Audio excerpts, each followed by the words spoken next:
Polisi terus melakukan penyelidikan untuk menguak tabir pembunuhan yang dilakukan oleh Wawon CS. Yang terakhir, polisi telah melakukan ekshumasi atau pembongkaran makam Halimah, salah satu istri Wawon yang diduga menjadi korban pembunuhan. Untuk mengetahui sudah sejauh mana tabir pembunuhan berantai ini terungkap, sudah bergabung bersama kami Kabid Humas Polda Metro Jaya, Kombes Polisi Truno Yudo Wisnu Andiko. Selamat sore, Pak Truno Yudo. Pak, otopsi dari jenazah Halimah sejauh ini apakah sudah ada apa hasilnya? Baik Mbak Zakia, saya sampaikan bagaimana perkembangan proses penyidikan oleh Direktorat Reserse Kriminal Umum Polda Metro Jaya. Betul, untuk Halimah almarhum ini sudah kita lakukan ekshumasi, termasuk kemarinnya juga sudah ada almarhum dari Siti. Keduanya saat ini akan dilakukan otopsi tentunya di Rumah Sakit Polri, yang kemudian ini kita melibatkan secara saintifik ya, ada kedokteran forensik maupun juga dari laboratorium forensik. Hasil terkait dengan bagaimana progres atau perkembangan hasil otopsi tentu ini menjadi bahan catatan bagi penyidik dalam melengkapi alat bukti sebagai proses penyidikan. Sekilas juga sebagai perkembangan ya benar, dan kita juga sudah sampaikan bahwasanya ada klaster korban, baik itu klaster yang family tree dari pelaku dan juga ada klaster yang di luar dari family tree. Dua yang saya sebutkan, ada satu Farida, satu lagi dengan Siti. Ini merupakan tenaga kerja Indonesia eksternal daripada family tree. Ya, ini merupakan TKI. Sedangkan dua saksi perkembangannya sudah kita bisa periksa atas nama Hana dengan Aslem. Ini juga merupakan korban di luar daripada family tree, yaitu merupakan TKI di Arab Saudi yang pernah menanyakan juga, dan selama hampir ada yang 6 tahun untuk Aslem dan 2 tahun sudah mengikuti ini, itu kerugiannya 288 juta untuk Aslem, dan kemudian juga Hana ada sekitar 75 juta.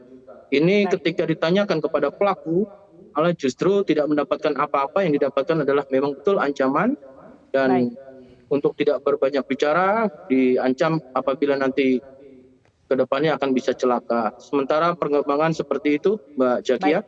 Baik, Pak Truno Yudo, apa sebenarnya yang didalami dari otopsi ini, Pak?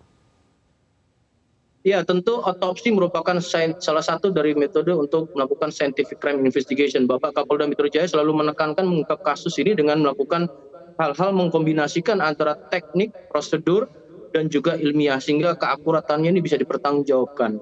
Artinya apa yang ingin didapatkan, otopsi ini kan adalah merupakan bagian dari pertama bisa mengidentifikasi, yang kedua juga kapan, dan kemudian bagaimana ini atau penyebab kematiannya atau proses pembunuhan ini dilakukan oleh aku. Tentu ini hal yang saintifik secara forensik, Mbak Zakia. Baik, untuk Halimah sendiri ini diduganya adalah mati karena dicekik begitu ya Pak ya. Apakah kemudian sudah ditemukan tanda-tanda ini atau ditemukan apa sebenarnya penyebab dari kematian Halimah ini Pak? Iya, dari keterangan kerabat keluarga ya, tentunya ini juga menjadi keterangan bagi penyidik dalam proses penyidikannya. Setelah diambil keterangan, tentu otopsi akan secara ilmiah memiliki secara teknis dan prosedur tersendiri. Tadi saya sampaikan penyidikan ini belum tuntas, belum selesai. Tentu hasilnya penyebab akibat kematian ini hasil otopsi masih ada di pihak kedokteran forensik yang nantinya akan diserahkan dan belum dapat kami rilis. Dan ini masih bagian daripada proses penyidikan yang masih berlanjut, Mbak Zakia.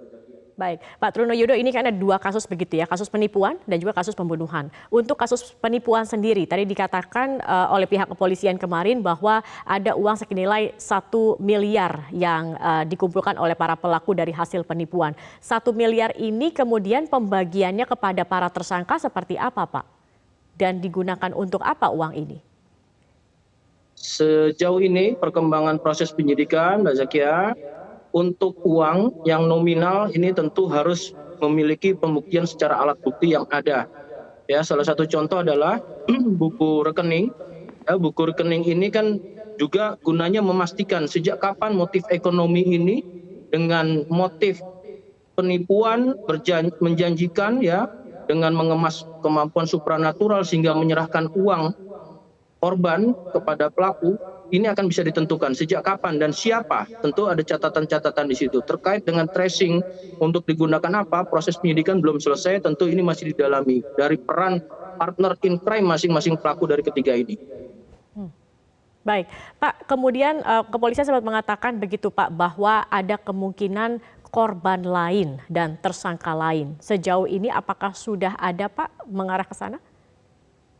Ya, sejauh ini data yang kami bisa identifikasi dari tim penyidik ya, untuk korban di luar daripada family tree yang terkait dengan motif ekonomi, tadi saya sampaikan motifnya adalah dengan janji-janji yang dikemas kemampuan supranatural. Yang pertama kita bisa mengidentifikasi ada 11, termasuk 2 yang meninggal dunia atas nama Farida dan Siti Fatimah. Yang pertama 9 lainnya adalah Yeni, kemudian keempat Aslem, ketiga Entin, kemudian keempat Hamidah, lanjut Evi, Hana, Yanti, Nene, dan Sulastini. Namun yang sudah diambil keterangan dalam hal ini oleh penyidik ada 2, tadi saya sampaikan, yaitu saudari Aslem dan juga saudari Hana. Begitu Mbak Zakia. Baik, baik. Jadi sejauh ini baru itu ya Pak ya, untuk korban penipuan ada 11 itu dan untuk korban meninggal ada 9 orang begitu ya Pak Trunoyudo. Pak, kalau dari pihak kepolisian menyelidiki kasus ini Pak, kapan sebenarnya pembunuhan pertama terjadi? Apakah 2 TKW ini yang merupakan pertama kali mereka bunuh atau memang ada penyelidikan terkait dengan kapan sebenarnya pelaku ini pertama kali membunuh Pak?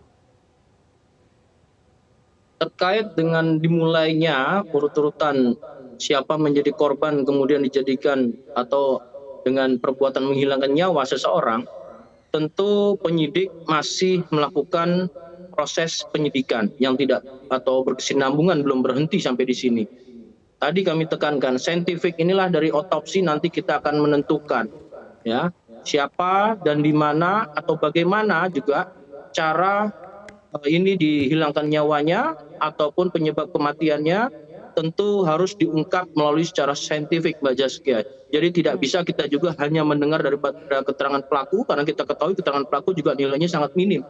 Namun dalam hal ini penyidik sangat proaktif ya dengan di luar dari menyelidiki kemudian melibatkan interprofesi forensik juga proaktif mencari korban-korban lainnya termasuk mengidentifikasi berdasarkan keterangan dan alat bukti yang sudah didapat oleh penyidik Mbak Zakia. Baik, terima kasih Kombes Polisi Trunoyudo Wisnu Andiko, Kabid Humas Polda Metro Jaya sudah bergabung bersama kami di Metro hari ini. Selamat sore, Pak.